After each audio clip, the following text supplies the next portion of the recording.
Hi, this is Justin G0KSC of the G0KSC website and Innob Antennas. So today we're going to be looking again at 4NEC2 or 4NEC2, and this is the second part of the viewing or going over of this package.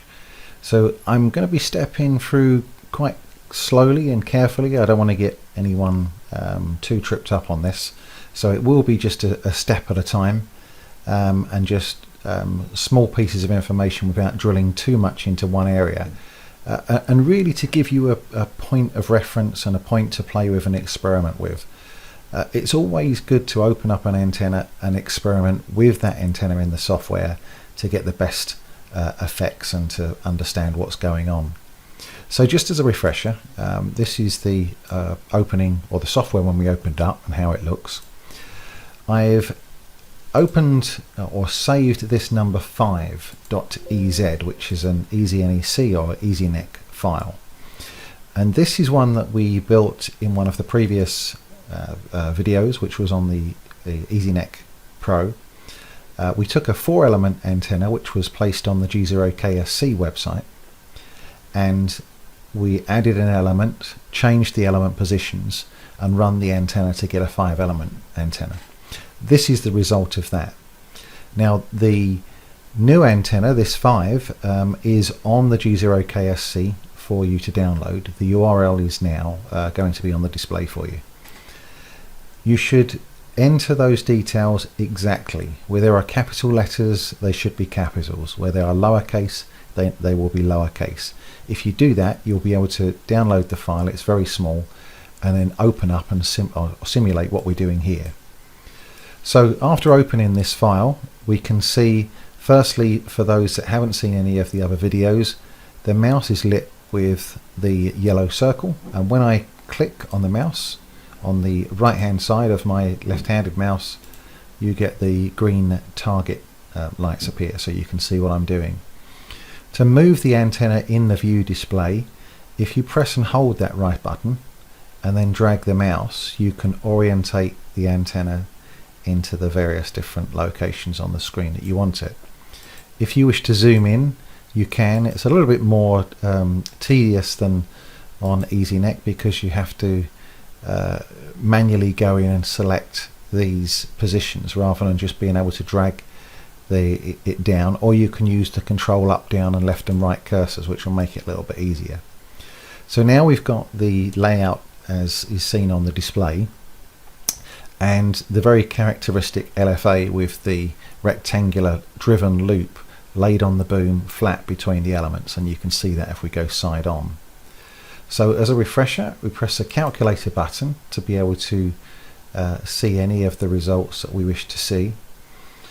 Far field and generate will show the polar plot, and this is the polar plot in one direction in the vertical plane, and then now this is in the horizontal plane, or it's actually looking down on the antenna from above, and then this one again going back is looking side on in this direction. What we are familiar with in EasyNEC is the ARRL style scale. If you take it off of that, the format looks very different, and the layout of the antenna looks very different, or the plots do.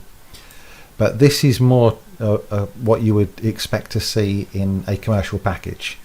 So this will give you a good 1 and 2 comparison with both ham related polar plots and commercial ones. And sometimes you'll see these commercial antennas and you think that pattern is amazing. If it was actually imported into an ARRL style, you would see it's totally different. And with the ARRL style polar plot, you can see the back bulb is lifted up, so you can see in more detail what's going on and what potential lobes there would be.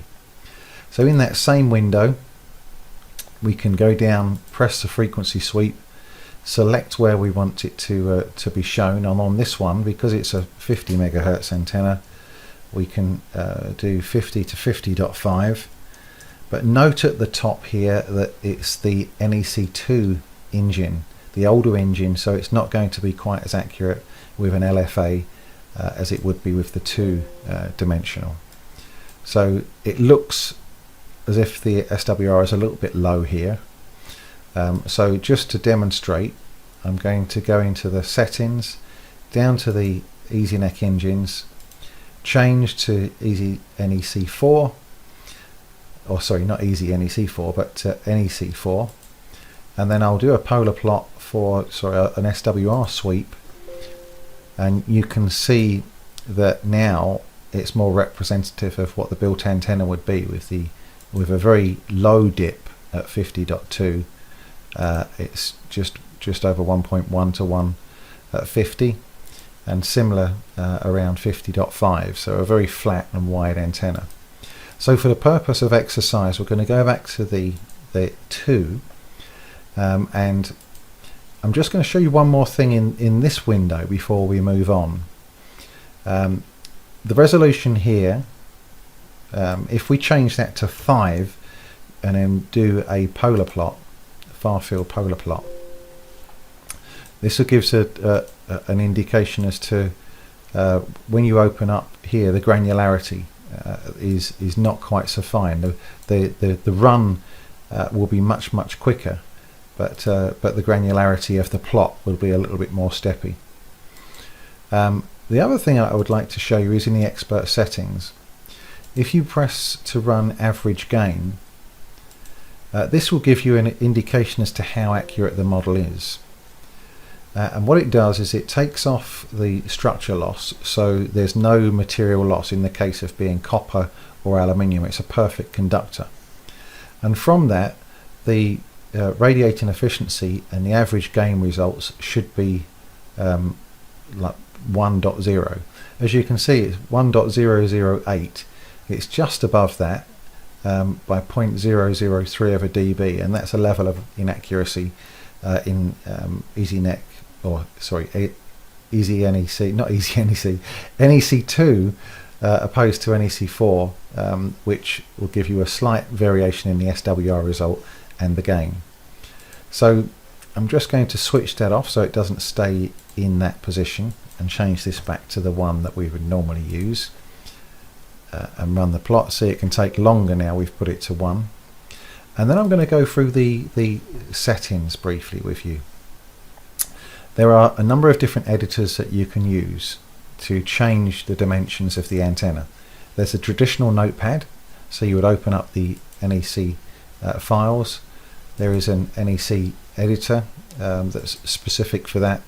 If you access that by pressing this button, and you get into the cards for editing the NEC card.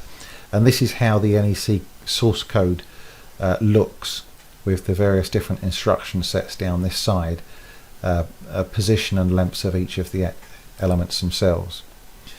Then there's a geometry editor, which if you play with, this is actually pretty good once you get used to it. With this one, you've just got the simple wires themselves, which you can set in X, Z axis,